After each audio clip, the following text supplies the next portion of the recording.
are going to the former Prince Andrew and not to survivors. There are a few things that really need to be done immediately. First is the release of all of the files, which we know. Next is to hold accountable those who continuously exploit. And the third is to pass Virginia's bill. We need to pass Virginia's bill because justice should never, ever expire. Release the damn files. Well done, Danny. We're supposed to go. Okay. Thank you, everybody. We'll now hear from Ranking Member Robert Garcia.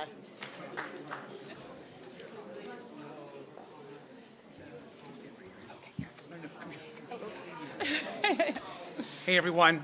I'm going to just make a few comments, and I just wanted to start by saying that it is always an honor and to just be here with the courage of Annie. For those that don't know, Annie Farmer and her story and the story of her family, we are always in awe of you and of everything that you and your family have gone through. I just want to know that we love you and we support you, always. I also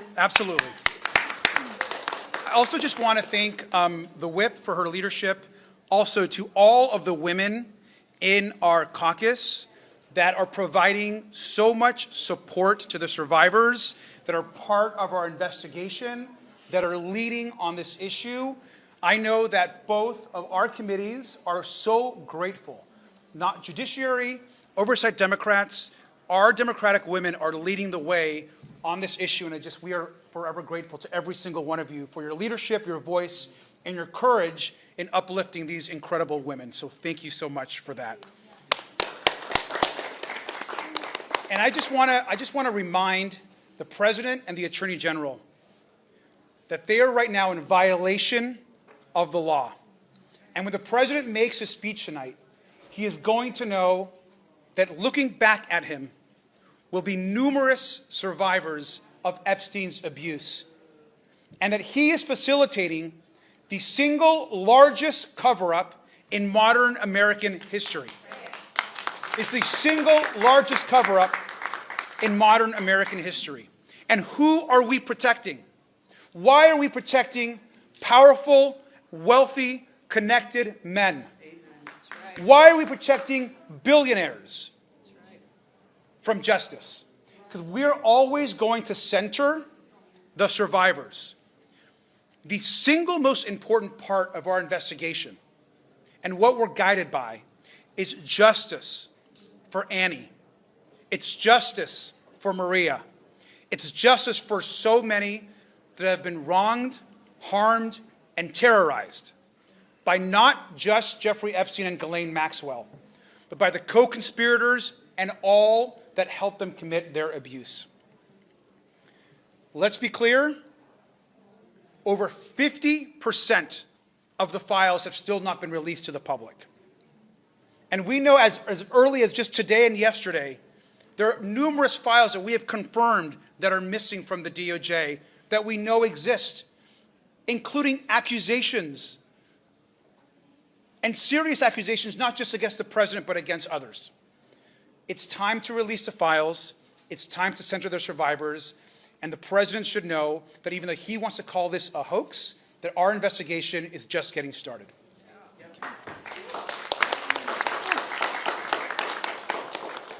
Thank you so much, Congressman Garcia. Your leadership has meant so much to myself and to so many of us. The government's original sin in this case was not following up in any way on my sister, Maria Farmer's 1996 report to the FBI about Epstein and Maxwell and the powerful circle that surrounded them. Since that time, the girls and women who were abused by these criminals have been repeatedly neglected and re-victimized by our own government. The recent release of materials highlights this, as the names of many powerful individuals remain redacted, while the names, personal data, and even images, nude images, of many victims were released. Rather than apologize for this failure, this DOJ has doubled down on denial and distraction. We are tired of the games.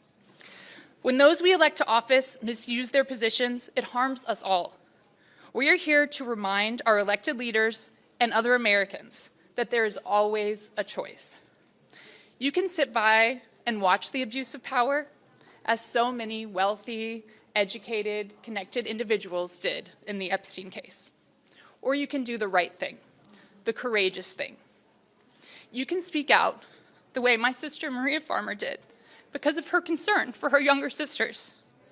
You can speak out the way Virginia Roberts Giuffre did after she looked down and saw her daughter and knew she deserved safety and protection. I know that courage is contagious because these women inspired me to find my voice. And the more I have used it, the more I have heard from others who are speaking out about their own experiences of abuse and standing with us in demanding true transparency, the whole truth that survivors and the American people deserve. Thank you. Now we'll hear from Rep. Maxine Dexter.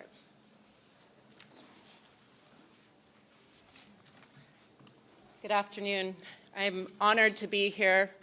I am Maxine Dexter, a mother, a physician, and the proud U.S. representative for Oregon's 3rd, and I'm deeply honored to have Lisa Phillips here as my guest tonight for the State of the Union, a survivor of Epstein's abuse, a powerful voice for justice, and she will attend the State of the Union tonight on my behalf.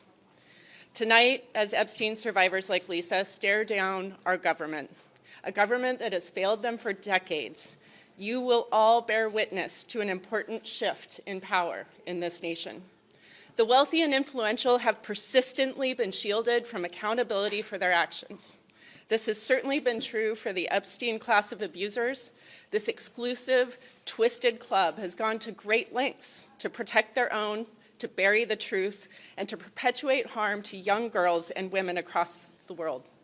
Not anymore. Tonight, as Trump tries to spend his first year in office as anything other than a crusade to protect himself and the Epstein club of abusers, Lisa's presence, the survivors' presence, makes clear that the powerful will not be protected. It is due to the persistent courage and resilience of survivors that abusers will be held accountable and brought to justice. Accountability means the Department of Justice fully investigates and prosecutes the crimes disclosed in the Epstein files when we get to see them. I was there just a few hours ago. There's hundreds of papers that are completely blacked out still. The brave women who have persistently advocated for transparency and accountability deserve our deepest respect and gratitude. Thank you, Lisa. Thank you all for being here, for your voice, for your courage. You've helped us protect our girls, my girl, from evil and have sheltered and will help us unshelter the powerful who have been hiding too long. I proudly stand with you, demanding the time of protecting abusers to come to an end. Thank you, and I'm going to yield to Lisa Phillips now. Thank you.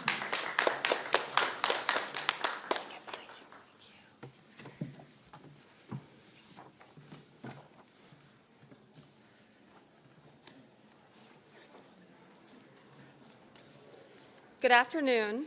I'm Lisa Phillips, and I'm a survivor of Jeffrey Epstein and his world. I want to thank Congresswoman Dexter of Oregon for inviting me to be here today. It's such an honor. I always get emotional because every time I look at my survivor sisters behind me, I am reminded that they represent at least 200 victims. I don't want you guys to forget that. So when I stand here, I do not stand alone. I represent hundreds of faceless, nameless survivors. Some I have had the honor of knowing and supporting over the last few years, young women and girls who were never given a voice. My survivor sisters and I have come to Capitol Hill many times this past year, as you know, and we will keep coming back again and again until all the Epstein files have been released, because accountability is impossible without full transparency. Those of us who lived through the horrors of the Epstein world have always known this was never just a story about one powerful man. It was never just a crisis of wealth and privilege in America. It is and always has been a global crisis of corruption. We are only beginning to understand the depth and breadth of it, and the question remains, how many more powerful figures on the international stage will be named when the remaining files are released? The world deserves to know.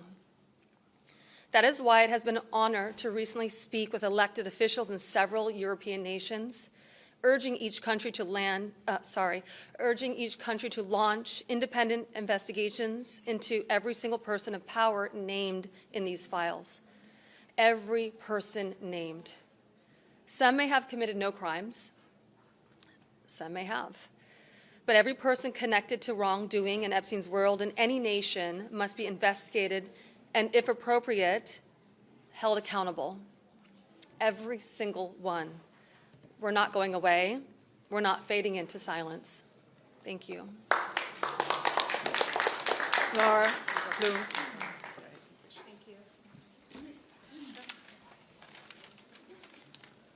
Hi, my name is Laura Bloom McGee. My remarks are very short because my survivor sisters have said a lot.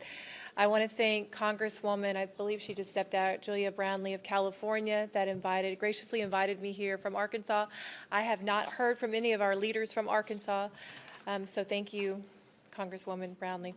Speaking out about sex trafficking saves lives.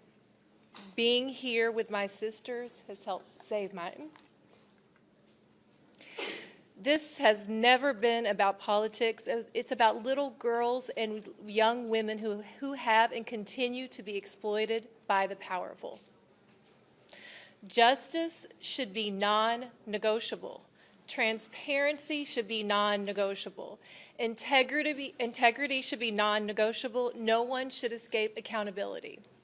We will continue fighting for independent investigations and prosecutions as the evidence warrants. We will not be silenced. Thank you. Melanie and Representative Andrea Romero. Melanie, Representative Melanie Stansbury, my hermana from New Mexico. Yes. All right. Whew. All right. Well, good afternoon, everyone. I'm Congresswoman Melanie Stansbury from New Mexico's 1st Congressional District, and I am so deeply honored to introduce to you the original co-sponsor of the Epstein Files Truth Commission in the state of New Mexico, Andrea Romero, the State House Representative. I want to share a few thoughts today as we prepare to enter the chamber tonight to face Donald Trump and to demand justice for not only the survivors standing behind us, but all survivors who have been failed by the U.S. Department of Justice in prosecuting crimes against children and women and boys and people who have been exploited for decades. We are gathered here today to fight for one thing: justice and accountability, and we will not be silenced. We will not move on. And that is why I am grateful to be joined by my guests who will talk about the work that we are doing in New Mexico.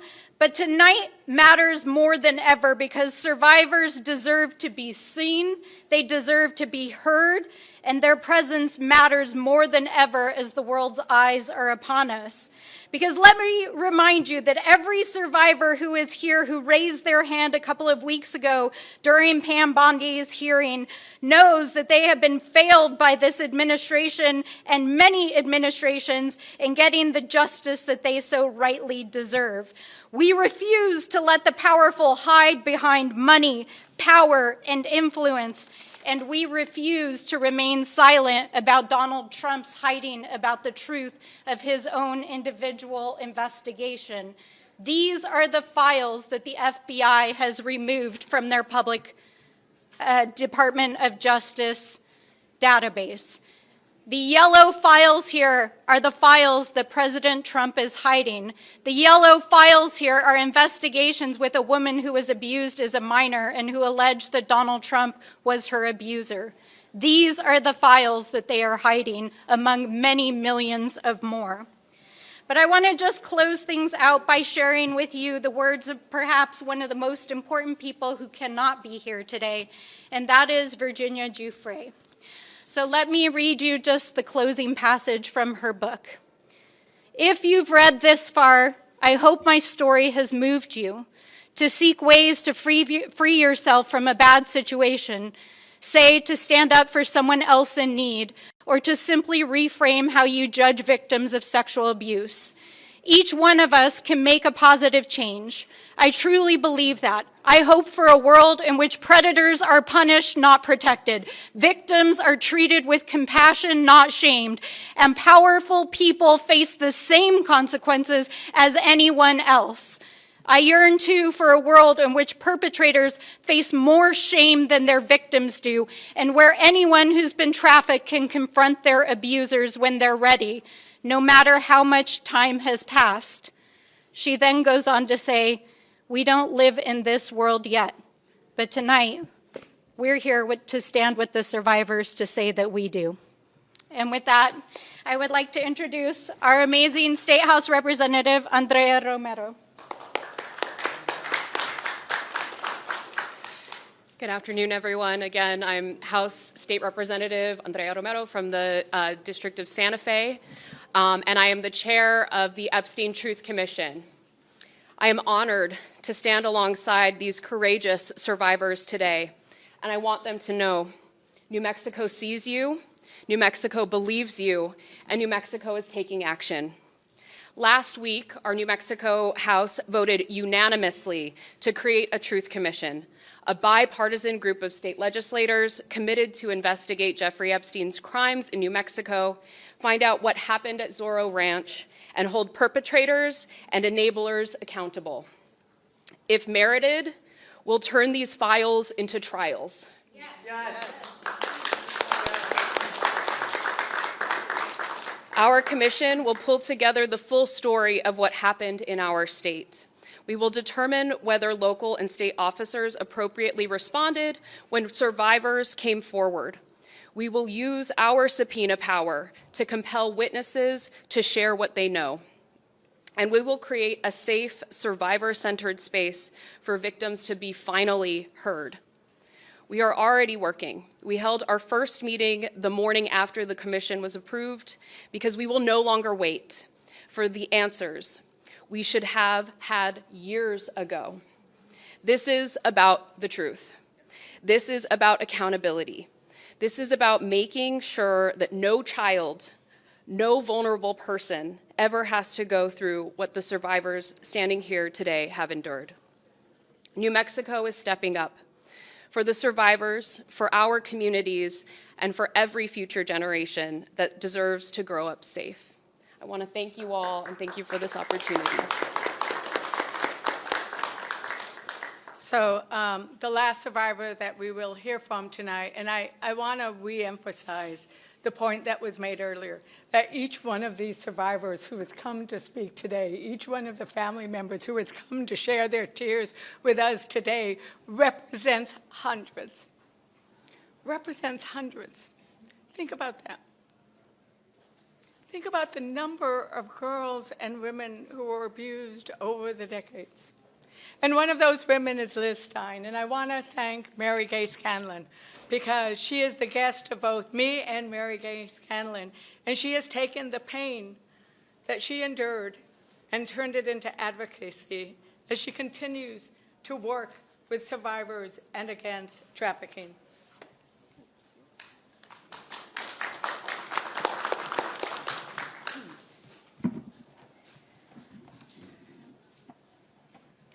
My name is Liz Stein.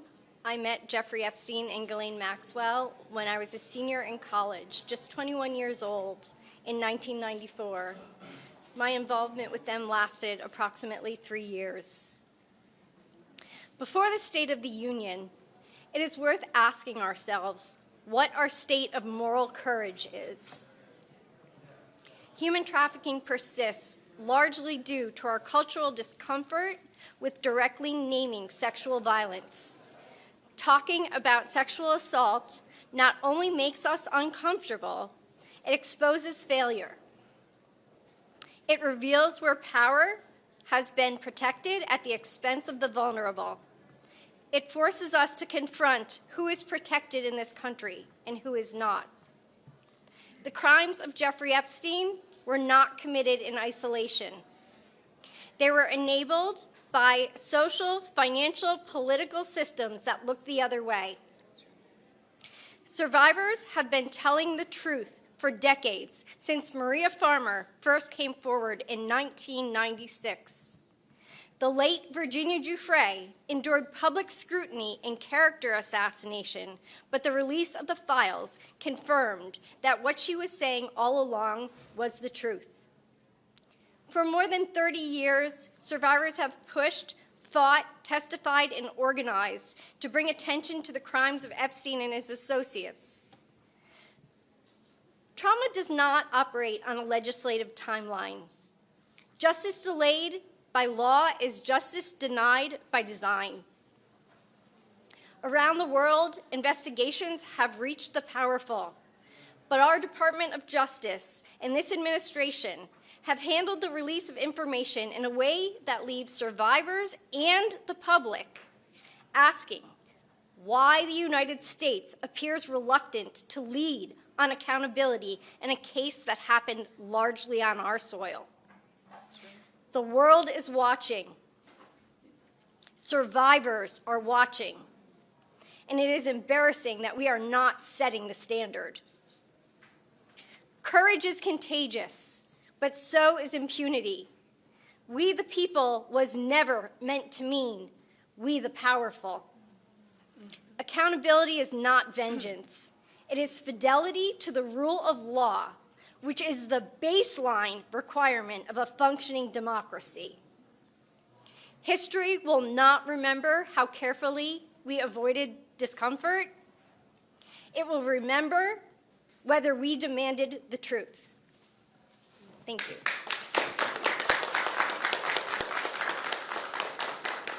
So, as we heard today from my colleagues and from the survivors, you know, it strikes me that there were two incredible themes. One is that the courage and the persistence of the survivors to expose the horror of the sexual crimes and abuses that happened during the Epstein ring was not only to decry the idea that women can be used, abused, and then discarded. It wasn't only to talk about that pain that I think Americans feel when we see this and why this has rung such a tune. Because we don't want that to happen to ourselves. Even though 1 in 4 women suffers sexual assault, we don't want it to happen to our children, to our sister, to our wives. But we also are seeing in this moment that these women are some of the most powerful and consequential women of generations. Because they have brought us to a moment where they are saying it is not okay for us to live in a society where the rich and the powerful and the well-connected get away with anything and everything, and that is what has happened until today and until you all started and didn't stop. Because it was your persistence, it was your courage that is contagious that has brought us here. And it has brought us to a point where 3 million files have been released, 3 million have not. 3 million have not. And it has brought us to a point where we know that even as those files are released, that the Epstein survivors, the up to 1,000 girls and young women, don't have recourse. Because when the Department of Justice refuses to criminally investigate, they cannot sue civilly. So that is why Virginia's law is so important. And it is important that we pass Virginia's law because the abusers should not have time as one of their weapons. And right now they do. Because right now the statute of limitations is 10 years. And what can you do in 10 years? You are simply recovering from the trauma that you have gone through. And so that is why we are hoping that everybody, and that it is a bipartisan effort to pass Virginia's law, not only to honor your sister and your sister, but to honor all the women and men and boys and girls that get abused. Because what the Epstein survivors have taught us And what this moment is about is that we matter. That we matter. That people who are not powerful matter. That, as Liz said, we the people is not we the powerful. That we the people in this moment is what this Constitution was made for. This Constitution that we are celebrating was made for this moment, where we will say no. It is not okay to always favor the rich and powerful and well-connected, but it is important that we stand up for those who are scared and vulnerable and weakened and preyed upon. Whether that is because you're hungry or you need health care or you need protection or you need somebody to be investigated criminally, which I think we need to have a whole lot more of that happening. And with that, I just want to thank the Epstein survivors and tell you that our hearts are with you. Our votes are with you. And we will always be with you. As chair of the Democratic Women's Caucus, I thank you for coming today. And we have a little bit of time. I don't know how much time we have before. We don't have any time. Because we have to go vote. So is that right? We're all going to just go vote. Votes have been called. So thank you so very much.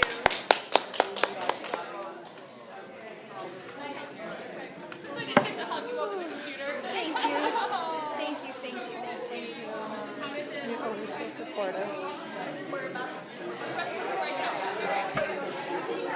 Your hair looks great, and I always love your style. It's such a Spanish Brazilian style. It's such a Latin style. Falaba portugués hace mucho tiempo, ¿no?